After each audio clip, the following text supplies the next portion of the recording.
exciting venture to be a part of. So I'm not sure if you noticed the background on my segment, but that was at Griffith University too. Yep. And I was chosen to represent connected as the word, because the brand makers felt that I was very well connected to people within the Gold Coast and also within the education and employment industry. So it was a real honour to be chosen. You probably saw Trevor Handy as well, who's the famous Iron Man. Yeah, so he's notoriously very well known for the beach environment, his achievements in surf lifesaving, things like that. Warren Young, who's the chief lifeguard. Yeah, he's a great man, very, very down to earth, and he's been on the Gold Coast in the limelight for about 20 years or so. Yep, doing what he does best in lifesaving. Yep, and looking after people. Who was the other one? Zach Revere. He is the junior mayor of the Gold Coast from last year. And who is it? And then Louise, who is the head of the Bleach Festival. So what they did is they chose 5 people from 5 different environments and industries and connected them to the Gold Coast because their careers and their lifestyles have been developed here. So that was a real honour. Obviously, after doing this campaign, it rolled into more public relations events. So we have front page of the Gold Coast Bulletin, as you'll see, the little one in the red next to the red dot. That's me. So that was really exciting to be on the front cover of the paper for the first time. So I had to obviously say to journalists, yes, I agree, to be honest. As part of the campaign, obviously, because the campaign cost the council $180,000, I believe. Obviously, there was mixed opinions on what people thought of the campaign. But the thing is, the campaign itself achieved $260,000 worth of publicity to the Gold Coast. And everyone knows that if you build the awareness of the Gold Coast and what it offers people, it brings business in and it helps the economy. So at the end of the day, I think that although it cost them quite a significant amount, it did a good thing for the Gold Coast as a whole. So that happened on the Gold Coast Bulletin. The community breakfast brand launch, so across the parklands on the beachfront. Yep, there was a big celebration there, so I had to attend. The immediate dinner, so it was quite interesting. We went to a restaurant called the Fish House in Burleigh, and I was in a room with, I don't know how many journalists. There was maybe 20 journalists, and then all entrepreneurs in there, council. There was lots of who's who in Gold Coast. We're all in this room. So I was very nervous to go in there because I wasn't sure who I would meet, what they would ask me, what piece of me they wanted, things like that. But it was good. It was good to see how journalists from different news environments nationally come together, how they communicate. Yep, what kind of questions they ask people. So that was a good experience, along with the great food too. And then Metricon Stadium, business brand luncheon. So that luncheon was for the council to pitch the new brand to local business owners, because obviously, because the Gold Coast is very heavy in small businesses, you've got to be able to win them over as well. So for council, this was, I would say, their biggest PR effort to date. Yep, because it was a change in history as well. Because Gold Coast was once upon a time branded as GCCC, you know, the blue and yellow logo. Yeah, a bit dull looking. Now it is Gold Coast full stop, or City of Gold Coast. And so refreshing the image of the Gold Coast, the council and all the media representatives who were part of the campaign had to see how they could carefully create an impression on both the community and the business community as well. So yeah, so a very, very exciting part to be in and to learn as well from an insider perspective what goes on. Okay, next. Following that event, got interviewed by a Sunday Herald newspaper, and I saw the article published just on the weekend. They asked me about the gender wage gap. So is everyone familiar with that? It's basically where in Australia there's been an issue where they believe women are paid less than men in some industries. So being a female in the business environment, they wanted my opinion on what I thought caused the gaps and what I think could be done to fix it. So as you can see, this is totally irrelevant to what I would usually do.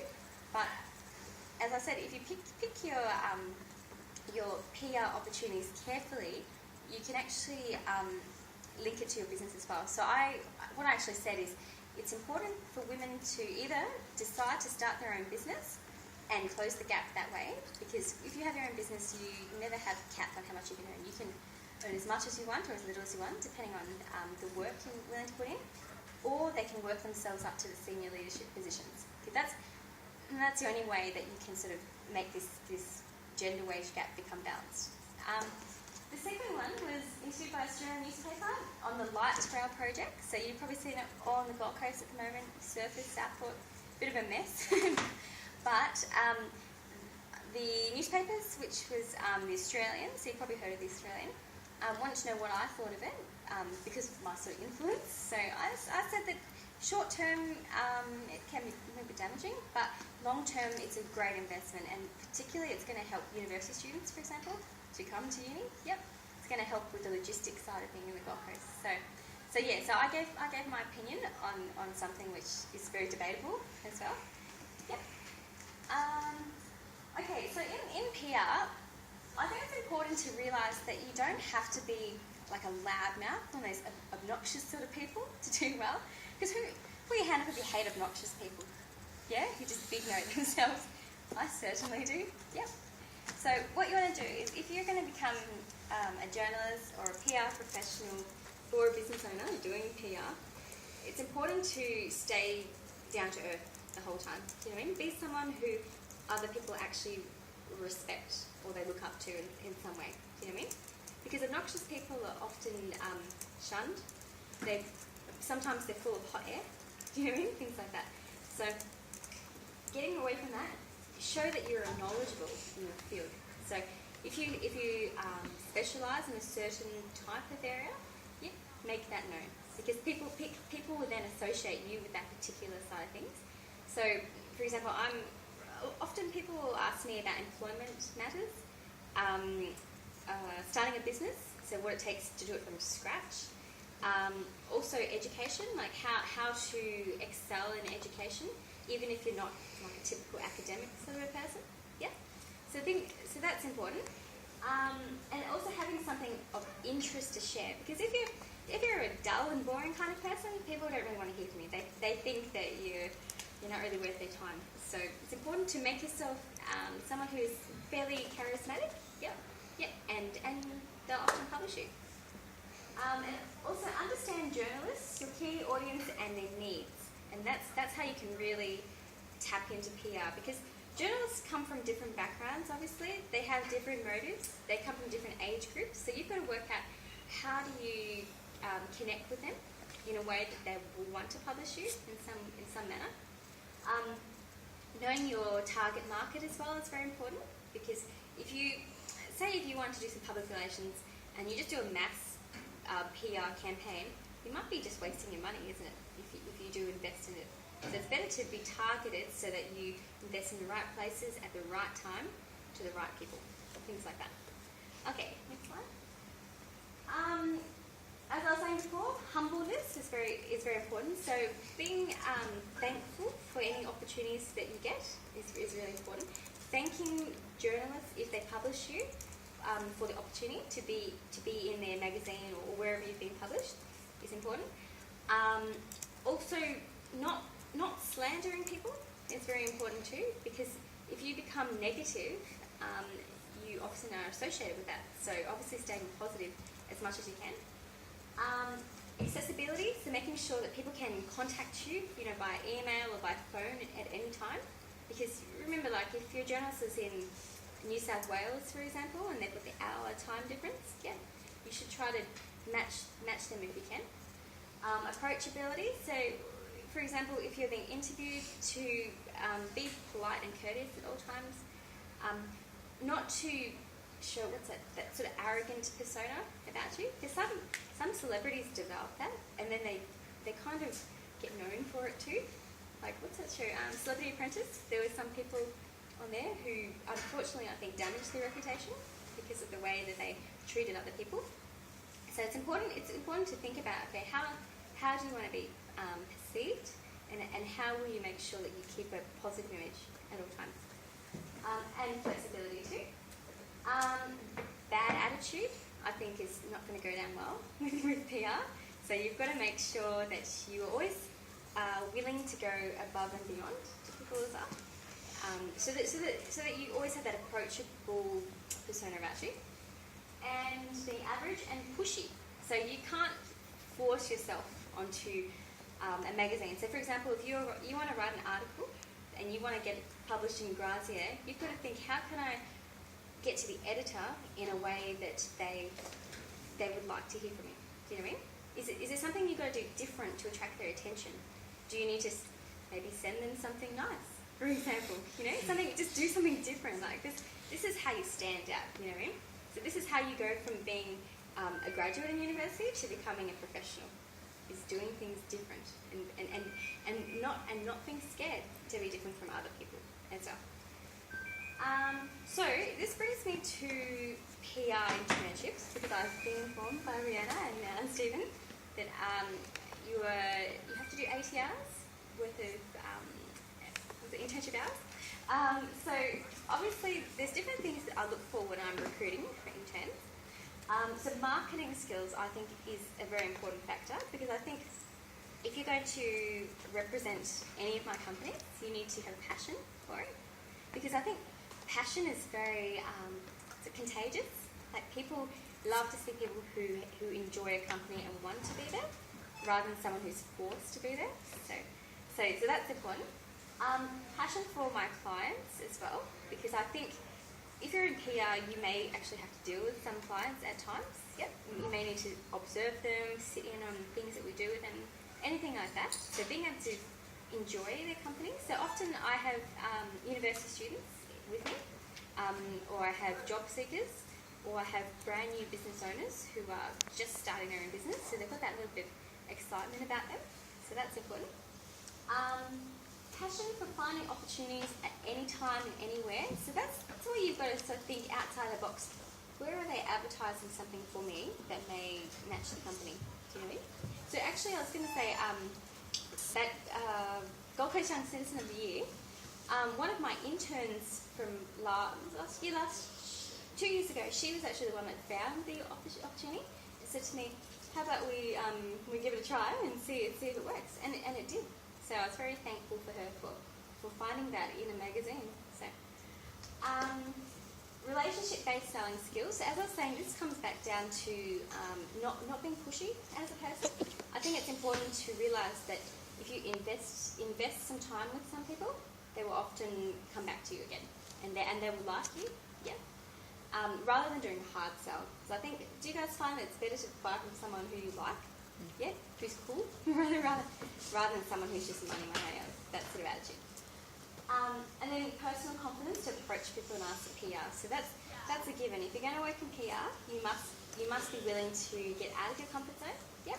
And ask people, would you like me to be in this magazine, or would you like to do an article on this? I can help you in this way. So you've got to find the need of the person you're approaching as well. Okay. Organisational skills, so these are pretty straightforward of what I think it takes to be a successful intern. So being organised, obviously, good at working to time deadlines, because obviously, as I said before, everything has a time limit. So, for example, if there's an opening for an article and it's due on March 20th, I need you to get me a media release, say, by March 18th, so that I can check it. Because all the time, like, I would always check to see that things are written well.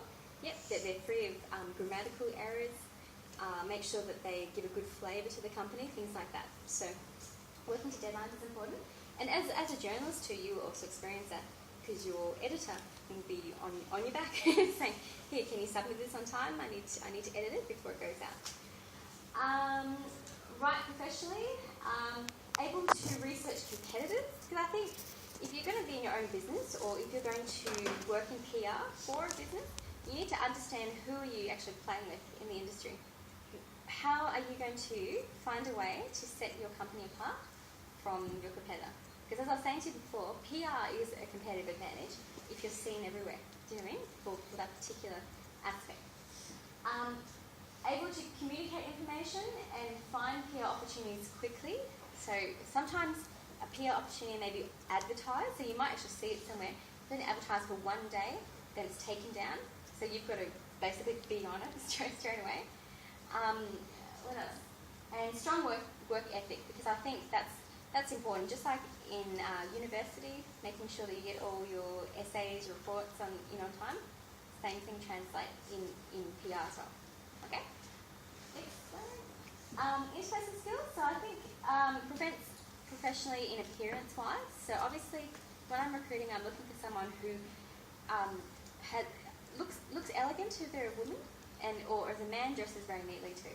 Because I think you've got to make the impression on the person who you're approaching.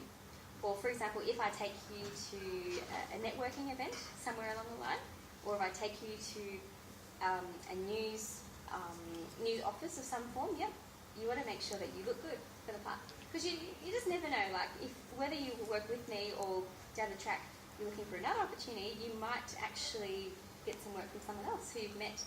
So it's always about impression management. Speaks confidently, clear, and has a sense of humour as well. Because I think it's important to not be stuffy as a PR person. Because I think it's easier to build relationships if you sort of crack the ice quickly, and people realise that you're pretty relaxed.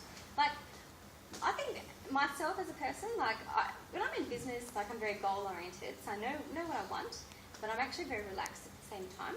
Like, I believe in flexibility, believe in enjoying a work environment too, because I think it's stupid if you're really bored at work, or if you have someone who's a dictator and you're working for them. So I try and make the work environment nice and social too. So that's important. Able to work with a team and values work-life balance. So I think these kind of aspects are becoming more and more important, and particularly if you're going to go into PR, these are also very valuable. Okay. So personality traits, this is pretty given. I think it's common sense. Honesty is so important, whether it's in your personal life or whether you're dealing in business. If you are honest, people will want to work with you all the time. Because I think it's important to be ethical as well at the same time. Loyalty to the company in which you're working to, so obviously not running to my competitors and telling them insider stories. Reliability, so getting work in on time, keeping to your word is very important.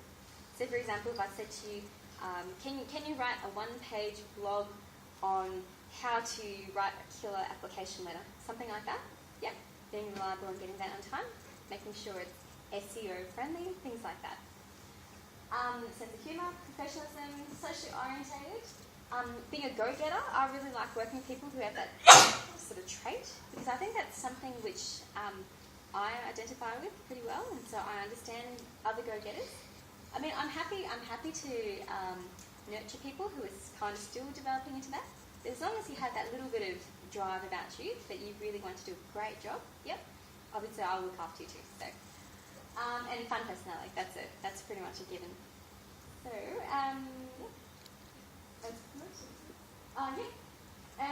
with internships, so obviously this is some of the activities which I think I would like to involve you in if you do decide to work with me. So, networking events, so getting out in the local business environment, going to events which will both educate you, so you'll learn some other skill that maybe it's related to my business, maybe it's not, but it's something that you will pick up. Or meeting other people within the industry, meeting local businesses who you may be able to learn from in some aspect too. Social events, because I love socialising, so I'll be very happy to take whoever's with me as interns to come along. Attending meetings, so obviously this is the more serious side of things, sitting down, learning what goes on between businesses, learning to listen as well, it's really important, particularly for meetings, so that's good. Getting to know me personally and professionally, because I guess I'm one of those directors that I try to make sure that I stay down to earth. So if you want to ask me a question, ask me a question, that's cool. I don't, as I said before, I don't like to be a dictator, I like to be more as a friend rather than as a boss. So if you like that kind of person to work with, then I am your girl. So with getting the most of your internship, obviously, setting goals for the company, but also for yourself too, because I think it's important for you to develop as a person as well, in developing a particular skill set, whether it's with a business sense, or whether it's something personal inside of you, which may be something that is challenging you. So developing the confidence to be good in a certain area. Actively fund information, research, and opportunities which support the company. So this will be good in complement with, for example, your assignments you do, how you're always searching for information. Same thing with doing a PR internship, but it's more in a business sense. So as I said before, researching competitors, researching people who have stood out in the industry. What did they do to achieve that? How did they get the media attention? What was that little thing? Demonstrating that you can write professionally. So obviously, writing for PR is a bit different to writing, say, an essay, because you have the journal articles, which you're always referencing. Business writing is more straightforward. It's pretty much, this is how you do it, this is when it happens, blah, blah, blah. It's very straightforward. And also demonstrating that you can build relationships effectively, because as I was saying before, to do well in PR, it's a lot about getting to know journalists well. So I got to know one of the journalists from Gold Coast Business News, Richard Zasbury, last year, and he's turned out to be a personal friend now because of the relationship which we built. So that really does count, particularly in a PR sense. And again, thanking the people who publish you as well, because they have done you a favour, they've helped you in marketing, and they've helped build your brand awareness. To also get a lot from PR internship is ask to be mentored. So if you would like me to help you grow in some aspect, I'm very happy to do it. Because formally I do the Griffith Industry and Mentoring Program, once a year. But I'm really happy also to do it informally as well, because I believe in helping people to achieve things in a certain area. So if you want to start your own business, ask me. If you want to learn things about career or how to develop into a confident woman, confident woman, ask me. I don't mind. I'm really happy to share my abilities with you. That's no problem. Ask to learn and do new things. Because I think in the academic environment, you probably do more sort of standardised writing, more that sort of side. But in a business sense, you're often out and about doing different things all the time. You're getting involved. Like I had an intern last year she's actually featuring in one of my promo videos, and we filmed her for a whole day doing things, and she loved it. She loved being behind the camera. She learned what it was like to read for the teleprompter. And she will come back after she graduates to come and start her own business, and she will come to me to mentor her. So simple things like that, getting a little bit outside of the academic environment and more practical. It's really a really good experience. And I think that was my last point. So thank you so much everyone for the opportunity to come today. It's been really wonderful, and I hope you've learned a little bit about the experiences that you can really get in a PR profession. So do you guys have any questions at all? Everyone's okay? Yep. My first question is, the red dress, I notice it repeats a lot, and so that's a conscious decision? Yes, conscious. Yes, exactly. Once upon a time, my mother said to me that red is your colour. And so I've always carried that on as a thing, because I think it suits my complexion. It's also a colour which matches my personality, because I'm quite a passionate person. I believe in passion and persistence are the keys to success. And I'm not sure if you ever noticed that sometimes if you're at an event and you see someone wearing red, all eyes will turn. So it's a conscious decision to draw attention in a good way. So often you'll see me in red at business events, wherever I can, if I'm not in my uniform. So. Cool. Oh, so there's a uniform as well? Oh yeah, I have a uniform. My uniform is black and red, and I had to have red. So I usually have my handbag, which is that red handbag there, red shoes, red belt, black dress, exceptional. So I try to keep it consistent, because I think, as I was saying before, you've got to develop an sort of image as a PR professional or as a business owner. in how people see you. So I usually always wear a dress in some sense. I always look feminine as well, because I think sometimes you see some women, they'll run around in business suits trying to look like a man, but to me, I think a woman can still succeed in business while still looking like a lady. So my one aspect which I live my life by too is think like a man, act like a woman.